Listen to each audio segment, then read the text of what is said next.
Hello and welcome back to the Blends podcast. I'm your host, Mike Ruff, and joining us in what's the final episode of 2024 is the brilliant James Dillon, a name you'll recognise as a diagnostic legend and a forward thinker in the garage industry. Today we're getting into a topic that genuinely has the potential to transform how workshops operate and approach vehicle repairs.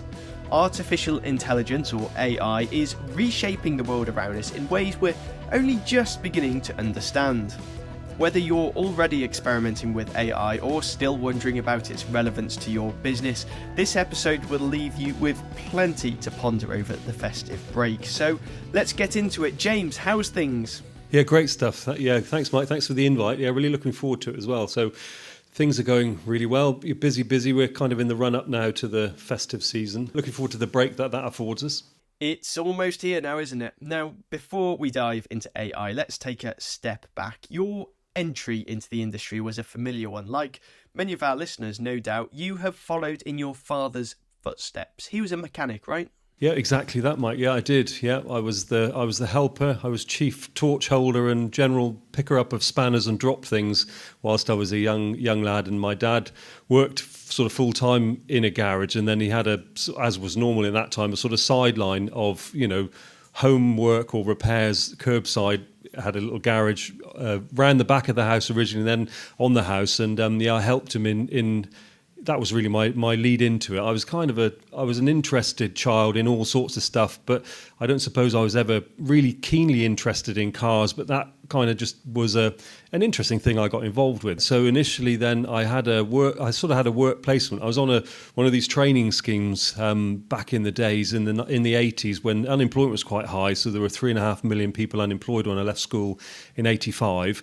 And it was really a case of trying to find a work placement with an employer, and there was training thrown in. So it was not really an apprenticeship per se, but it was the modern equivalent. So I'd hooked up to a small garage initially doing motorcycles, and then I moved to a bigger place that did breakdown recovery, and really that's where I'd sort of got into full speed of diagnosis and repair. And it was an independent garage on the top of a hill quite close to the motorway, and they ran a fleet of trucks that would pull stuff during the summer months. It was mayhem, with holiday makers coming past Somerset to the way to Devon and Cornwall. So it was muck and bullets pretty much 24/7 from about May through to September, October, and there would be all the work that would come off the back of that. So as an apprentice, it was really quite an accelerated apprenticeship. We'd get dragged into all sorts of stuff.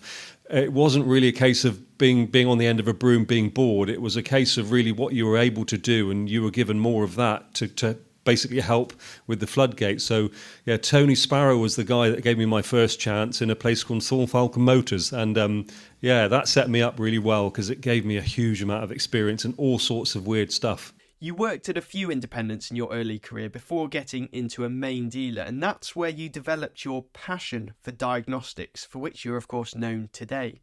I've always looked over at the franchise dealers as the independent garages tend to be a bit more family business, a bit more low key. You would consider them, in terms of professionalism, maybe not, but resources. There wasn't the big shiny palace. There wasn't, new cars kicking around the place. And from the outside in, I wanted to experience what that was like. So I really went to join. Initially, it was Volkswagen and NSU dealership, and they did kind of Audi before that was really separated.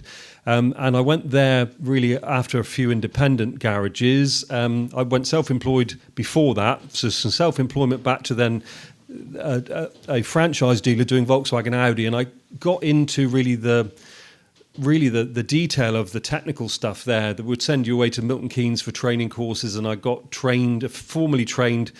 Probably my first big formal training after the apprenticeship training was going to the manufacturer's training course and seeing their approach to what was done. And I landed in that garage with quite a lot of experience in, what would I say, not sort of spit and sawdust diag, but you have to go to a breakdown and find out what's wrong pretty quick because you're either towing it in or fixing it on the side of the road.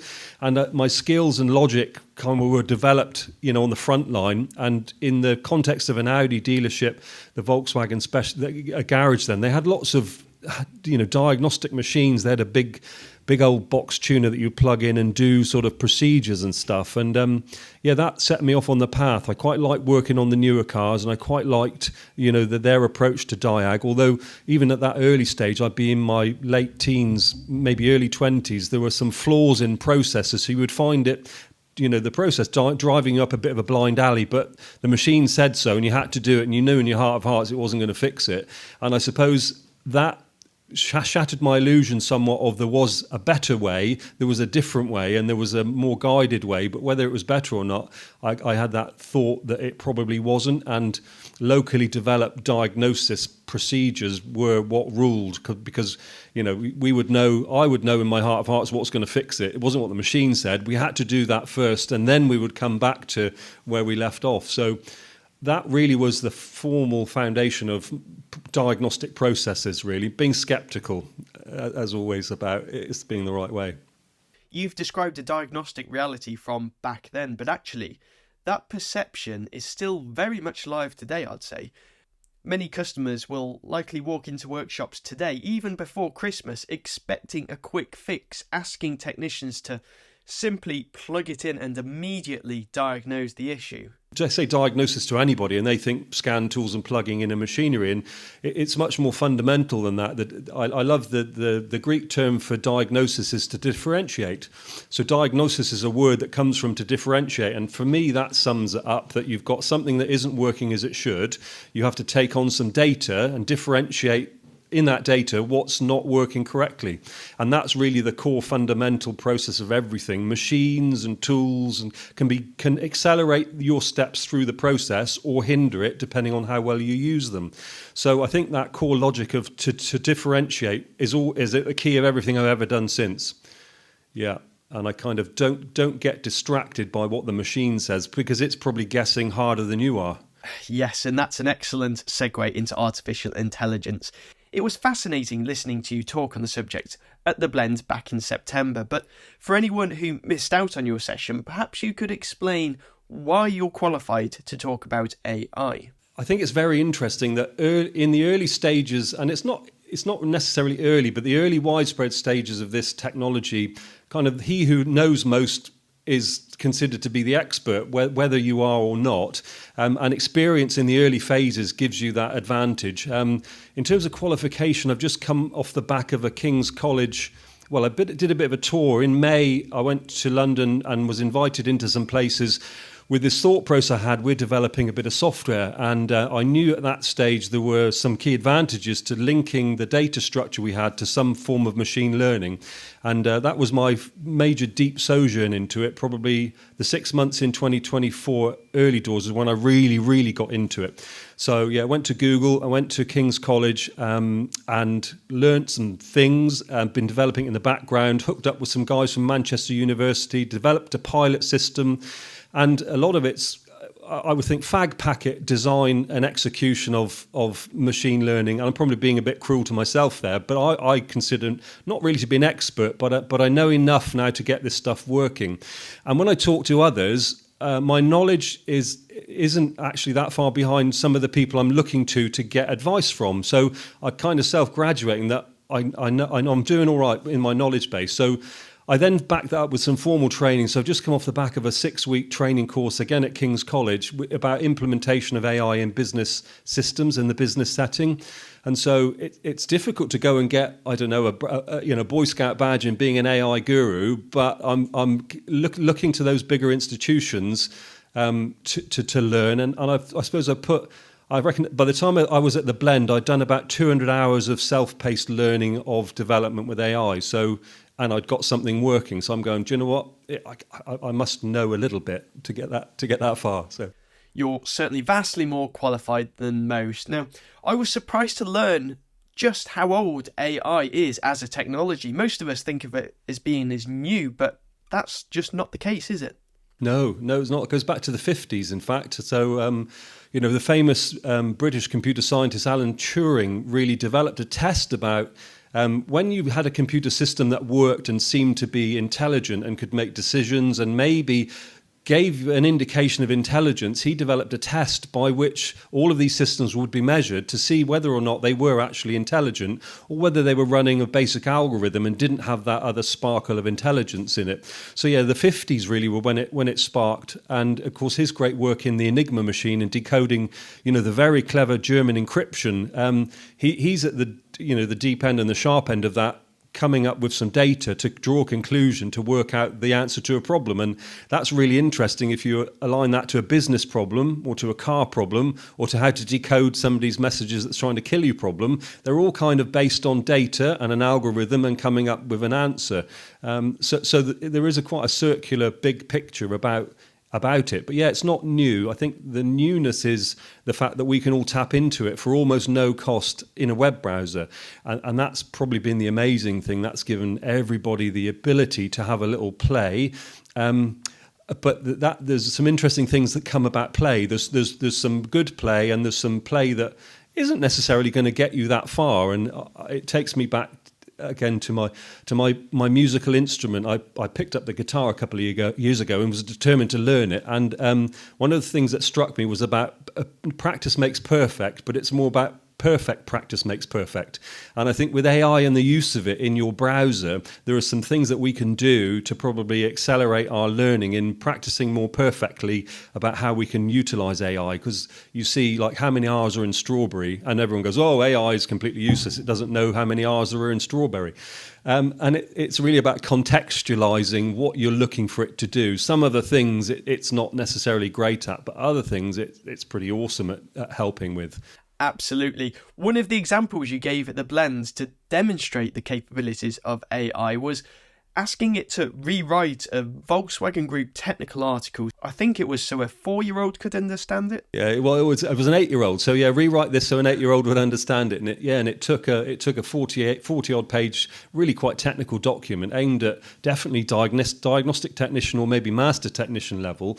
And it's very clever at being able to summarize and to draw conclusions. And you can probe it when you feed it documents. You can probe it about certain aspects. So summarizing things is awesome, and I think, feeding it, getting it to do what you want it to do is probably the hardest challenge. So what AI and prompting of AI causes us to think about distinctly is what precisely is the question that you're asking, and it goes back to computers being distinctly highly logical.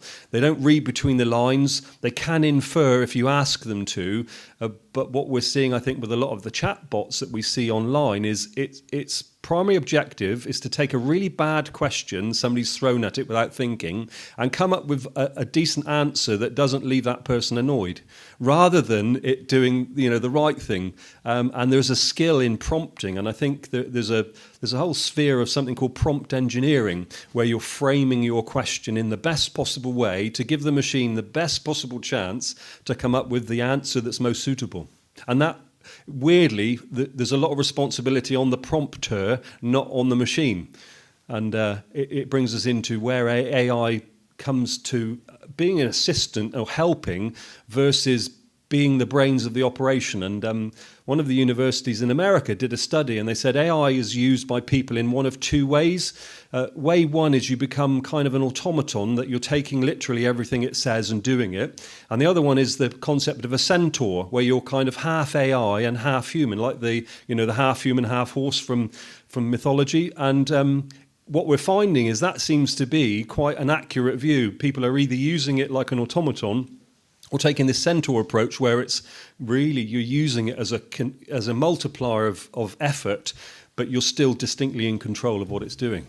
There's certainly a parallel there with vehicle diagnostics, I'd say, and we can get into that shortly. But how would you say is AI making a difference in the motor industry as a whole? AI, computer vision's been used since the mid-2010s for autonomous driving. So the camera that the car is taking pictures of the road is processed through computer vision, and they basically realign clusters of pixels on a screen into shapes, and the shapes are identified as entities, and the entities then drop into the machine for it to do something. So, for instance, a classic one is taking a photograph of a street scene, and the white lines are dictating the edges of the roads. It spots patterns in road signs to dictate speed limits.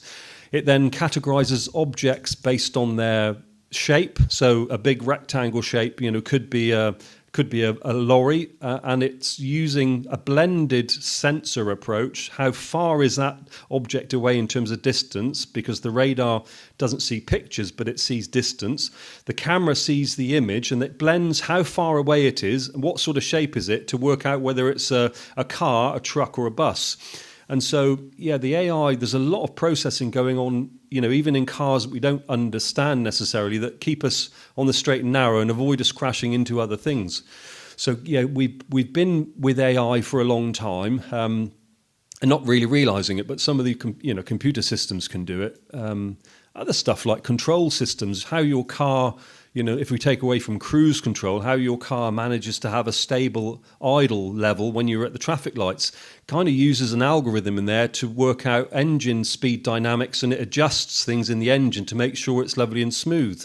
So there are, feedback loops and control loops that we've lived with for years and years that are computer learning. They might use a lookup table, but they're a input-output logic-based control system.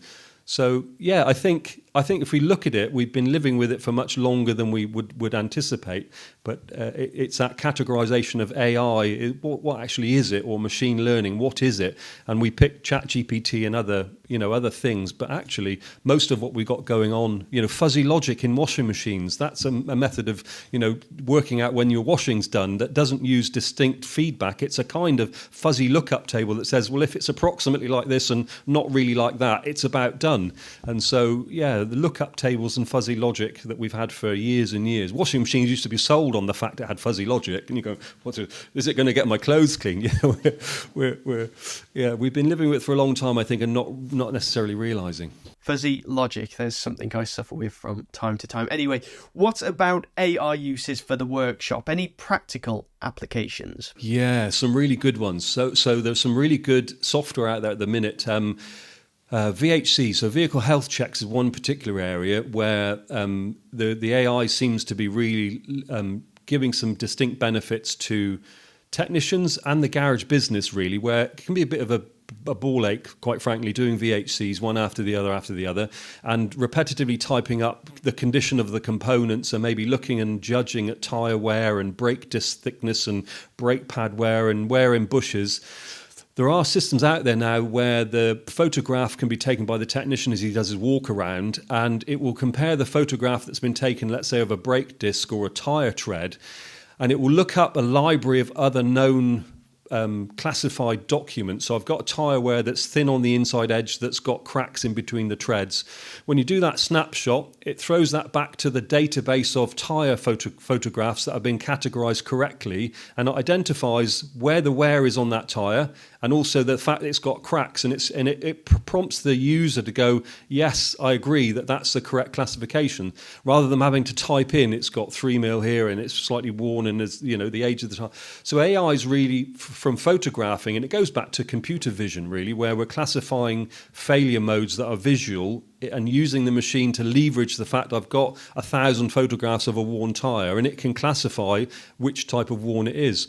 And so I think that's really helping in terms of the garage process, maintaining safety and reliability at the forefront, taking away some of that pressure and pain point from the technician who's doing it, helping the front of house then price that work up accurately, and giving the consumer or the end user a very accurate report of the condition of their vehicle, leveraging AI to kind of do the donkey work of typing up descriptions and making objective, discoveries. The human's still in control. So back to that centaur perspective, that they can agree or disagree with the computer's predictions. But we go from multiple typing to clicking yes and no on box prompts against photographs. So that's definitely very, very interesting.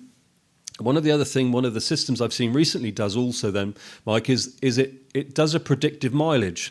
So where we have a car in for worn brake pads, we might go, do you know what, the brake pads look like they got 3 mil on them, and up to now we're kind of licking our thumb and putting it in the air and going, oh, that's probably going to be about 3,000 miles. When is that going to be in terms of time? Some of the systems now look at the previous MOT history and they work out a daily average mileage of that car, and they can predict quite accurately when that brake pad is going to need replacing and sort of forward schedule it into the workload. So it doesn't have to be done today because it's an amber declaration of it's worn, but it can start to predict actually it's going to need doing in February. And build the whole process about notification and calling that client forward and helping the garage schedule workloads based on predictive failure modes based on MOT history. And this is all kind of happening with a click of a button. The system in the background is pulling all those threads together to give the garage a really awesome opportunity to manage their workload. The client's getting a brilliant view of their vehicle and a pretty sensible, notification when it's going to go wrong. And the technician's not breaking his heart typing in, how the tyre's worn. So yeah, great example of AI in the workshop. And then looping it back to diagnostics again, I gather you're working on something exciting in that area. Yeah, absolutely, Mike. Yeah, so the diagnostic, principles of diagnosis, again, they're quite complicated machines. So we're using the system to try and make some leaps based on, again, similar thing. You're putting a basic pattern of data in, and the machine's helping you draw conclusions between things that it may not be firstly obvious. And I suppose the interesting thing that we found is we were invited to Automechanica as a startup for this particular business, and we had to do a presentation. And in that development of the proposition, really what the system we're developing does, it debiases the human decision-making process, where a garage technician would look at a car that's exhibiting a behaviour, and it's quite natural to think, what could that be? And the first couple of things that come to mind generally bias the decision-making process of the technicians. Oh, I think it's going to be, an injector that's worn. And it's very difficult to take that away from being a guiding light when you don't have any evidence to back it up. The first couple of thoughts you get to are unduly emphasized in everything you do, and that can be unconsciously. You end up chasing that because you believed it. So this system kind of debiases that and is based on evidence and data that you gather, and it helps construct a credible story through the fault-finding process to stop wasting time, to get to the right answer more quickly, and kind of reduce the stress on the technician, where he can have some support in his diagnostic decisions. So we won't say it's going to do it for him, but it's helping build a framework up of the diagnostic process. It sounds fascinating. Talk us through the workflow. We call it an observation. So you declare what's wrong with the vehicle by categorising in your own word what the vehicle's doing that it shouldn't be. And from that observation, then we use the scientific approach of how any of the medical teams really process a person with an issue, or in fact, engineers process machines with problems. We have an observation. The observation has several hypotheses about it, what could be wrong. Hypotheses are ordered in most likely to least likely. And then you run through a list of candidates within the hypothesis and prove or disprove that hypothesis is true. If you prove it isn't, you move on to the next one and go down the list. And really the system enforces that kind of structure, but does it very casually, that it from the observation, it pulls up typical hypothesis and it guides you towards what you need to do in which kind of order. And we found in the trials there, it's saving an immense amount of time and stress of the technician. And one of the challenges technicians face, and garage owners in the front of house, are when the diag goes a bit wonky, when it's not done correctly first time, or when there's parts purchased and fitted which weren't required.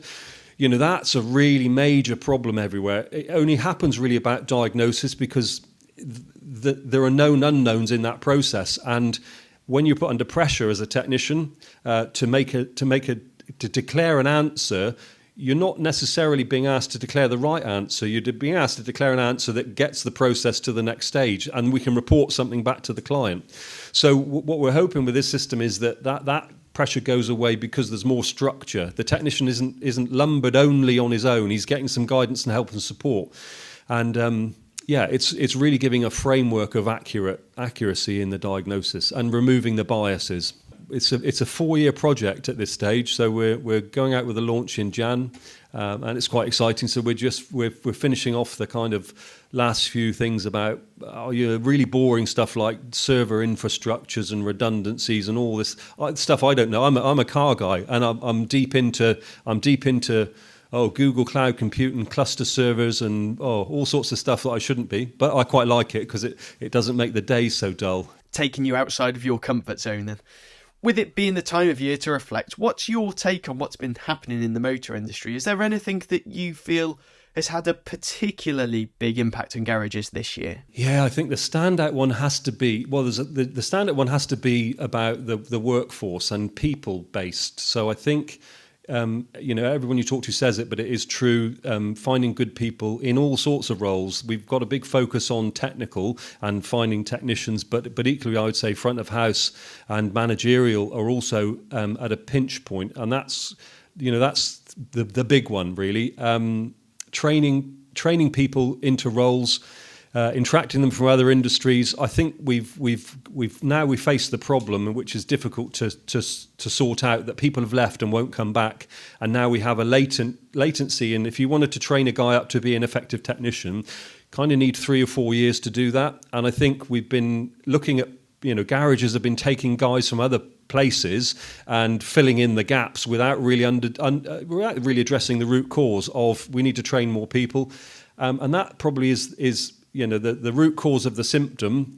We need more apprentices, more accurate training, and those guys and girls in jobs, with a development process and prospects of a career rather than a job, and that's probably the second challenge, is the industry's impression or perspective. Impression on mums and dads of Gilly and John who are looking for a job. We find that where mum and dad are getting their car fixed kind of dictates what they think about garage life and what a garage is. And if they're budget shopping and they're going to a garage that's maybe not at the leading edge and it's not following best practice, their view about all garages is based on their own experience of the one they use. And that will preclude them from recommending Gilly or John to go into garage life. So the apprenticeship route is very difficult. If you look at who's cheering for the garages as a great place to go and get a job, well, it's not mum and dad if they're not using a great garage. If they are using a great garage, they'll recommend that because they can see the difference.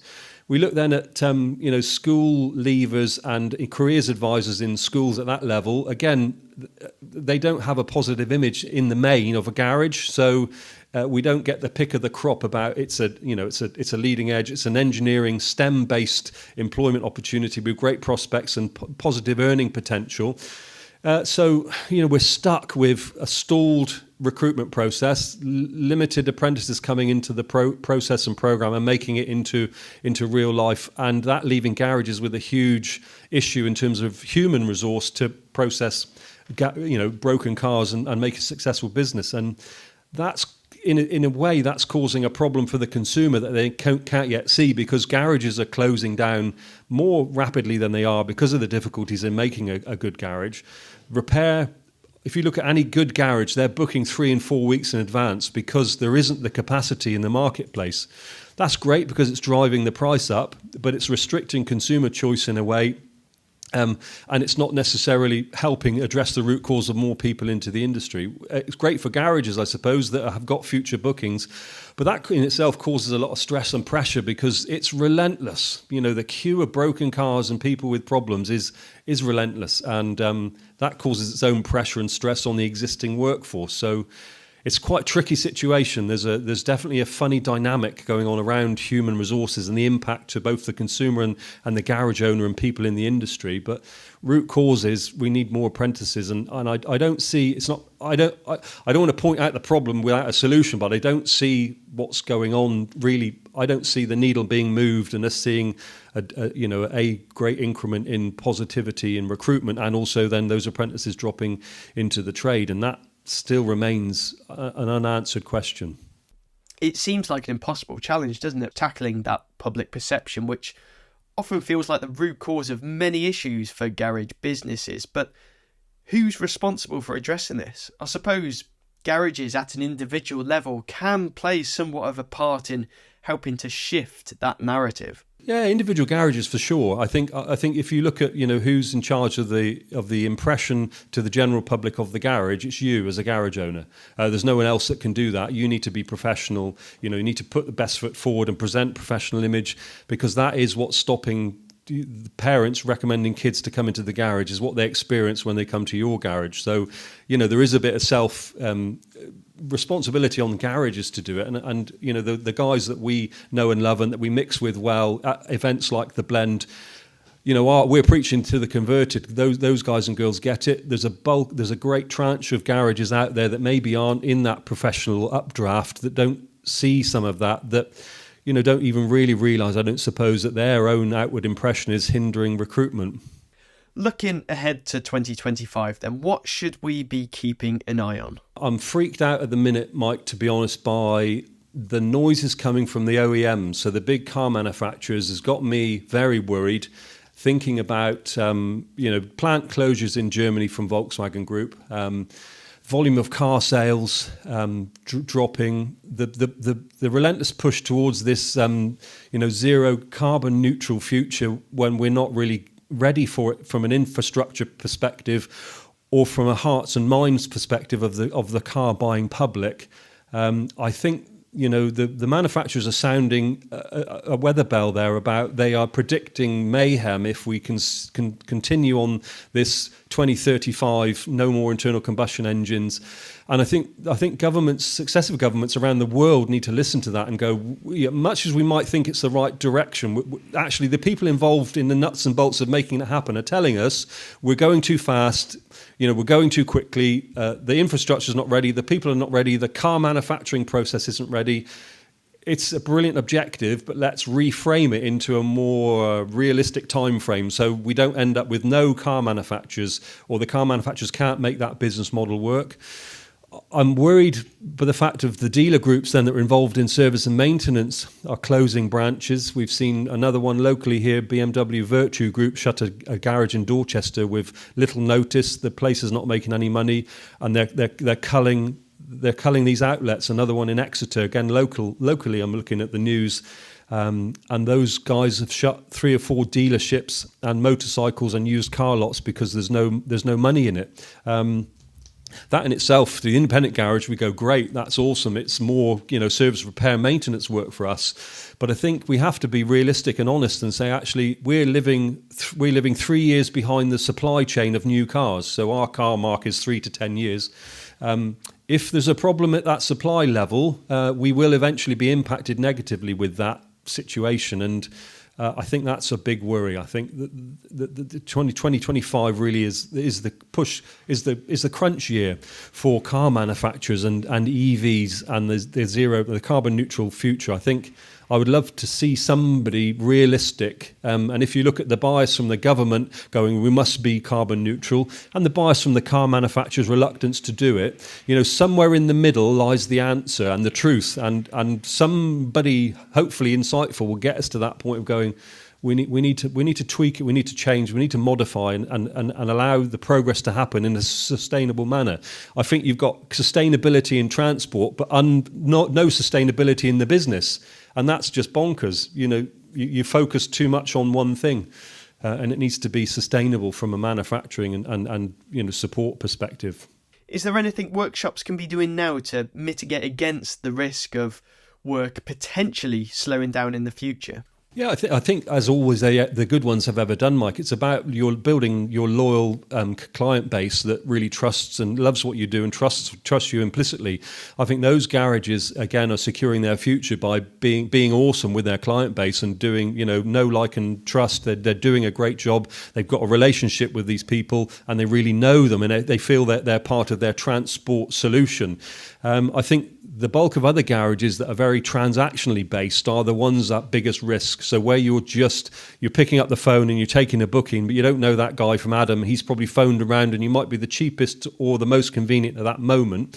I think the garages that have got transient client bases that are transactional are really going to catch it first. And I think the better businesses that have an engaged client base that they're looking after, the family's cars, have less to worry about. And I think that's the way that the pool of garages will shrink from the transactional based guys. They will all start disappearing. There'll be more pressure and more jobs for good garages to do. Yeah, I think that's the way I see the market shaping up. So I'd say, become close and be a critical service provider to your client base. Don't be transactional. Don't be doing it based on price. Excellent advice. And what about the opportunities that we really ought to be embracing in 2025? Yeah, do you know? I think it loops back a little bit to the AI, and I think it's training development's always really going to be at the forefront of my perspective, because I think having the ability, enabling your workforce to be able to execute against jobs that you're getting in a professional way is the way that you deliver awesome client service, and the retention comes from that. So get your training plans organised, think about what it is, areas that you might be weak on. For garages, definitely thinking about having that training plan and retaining the existing team that you've got through care and attention in terms of developing their careers. So I think, one of the things I would, if I was running a garage, be really keen to ensure my retention of my team and development of my team. I think the second one is leveraging the benefits that AI will bring in terms of reducing the friction of doing jobs like the AI, vehicle health checks, like support and guidance for your Diag, internally processing, documentation. The front of house role can leverage AI quite well. There's some things to be said about where AI can go past it. Don't be losing the personal touch. Chatbots are great, but we all know they're false.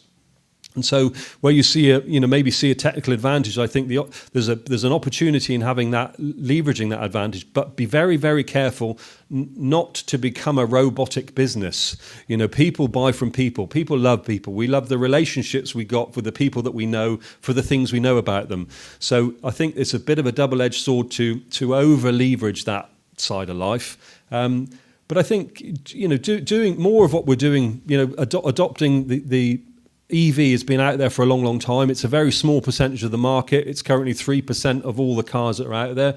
Keeping an eye on that, being prepared for that. There's a lot of investment up front, even if you're not seeing any EVs. I think you have to prepare for the flood while the tide is out. One of the things that we really bang on about, Mike, when guys come for technical training, we're really fostering the principle that you need to be your town's or your area's EV specialist at this stage, because the volume of work is quite low, but as it grows, you'll be known for doing it, and you'll capture the market by being the go-to EV specialist. As we've seen a couple of great cases, Matt Cleavy's business, they've done exactly that. They're the EV, and they're kind of regional or maybe even nationally recognised for doing that. That model is awesome for garages who are operating in a town or in a couple of towns. Is to try and get that steer on the market. I think that's the wise move. Yeah, it's impressive to see how Matt's positioned Cleavely Group as a go-to specialist, and what that model can mean for other garages looking to tap into the EV market. As we're nearing the end of today's episode, and indeed the year, James, perhaps you could leave us with something to have a think about over Christmas and New Year's. Yeah, I would say, I'm quite an advocate of the growth mindset and an open mindset, and thinking about opportunities that come up in a positive way. So the challenges and the opportunities are kind of both sides of the same coin, and having that foresight to understand that and being ready and able to adopt. I think the number one thing has to be AI and implementation into making your business a slicker operation. And I would say really the opportunity is to think about the pinch points you've currently got and where an AI solution can reduce that. Maybe that's about business process improvement, but think about the humanistic side, that if you took that really mundane, monotonous role away from somebody, they'd be happier as an employee, number one. And number two, they've got more time to be creative and coming up with other solutions. So, it's the old, mechanical, robot-y type of thing that you can get rid of the negative parts of the job, if you like, and think about that from an AI perspective. I think that's probably got to be my number one wish list for people for next year. James, it's been incredibly insightful. Many thanks for taking the time to join us. Have a lovely festive break, and we look forward to seeing the rollout of your new AI diagnostic solution in January. Yeah, great stuff. Thanks for the invite, Mike. Really good chatting to you. Thanks very much. As always, a huge thank you for listening to the Blends podcast, and a special thanks to all of our incredible industry guests this year. If you're new to the podcast, be sure to go back and give their episodes a listen, and don't forget to subscribe to the Blends podcast in your usual podcast player, because there's plenty more to come in the new year, including an exciting new video element. We'll be back in January, but for now, all that's left to say is have a very Merry Christmas and a Happy New Year with your loved ones.